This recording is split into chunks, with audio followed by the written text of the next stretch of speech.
Le dessin sort de sa dimension avec des stylos en impression 3D et ces drôles de porte-plumes fleurissent sur les plateformes de financement participatif.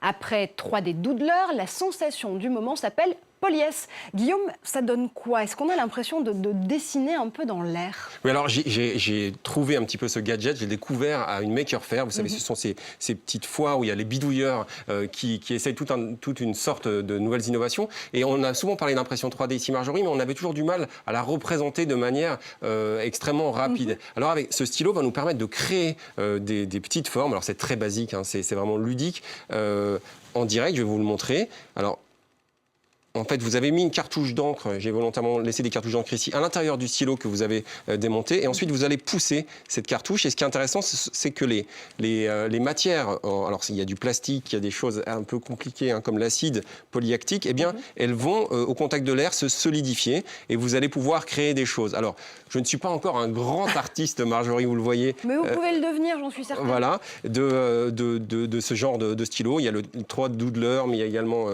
celui-ci qui est mis au point par une société dans le Delaware et qui lève des fonds en ce moment sur Kickstarter. Mais on voit qu'il y a des possibilités de création. J'avais réussi par exemple à faire un petit cœur. J'aurais bien aimé le réussir aujourd'hui.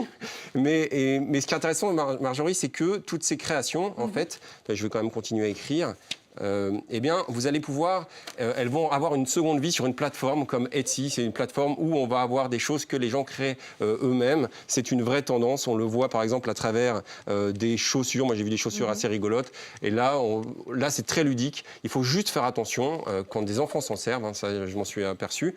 De toujours rester à côté, puisqu'il ne faut surtout pas qu'ils avalent toutes ces substances. D'accord. Donc, recharge d'encre parée. On prend des stylos justement à impression 3D et on pourra devenir des sculpteurs du monde moderne. Merci Guillaume. Je vous laisse continuer à jouer avec ce petit stylo. Vous l'avez compris, c'est presque la fin de cette émission. Merci à vous de l'avoir suivi. On se retrouve comme chaque semaine, ça se passe sur Facebook et sur Twitter pour commenter l'actu web avec le hashtag Tech24. Restez connectés, on se retrouve peut-être avec une sculpture de Guillaume Gralet la semaine prochaine au plateau.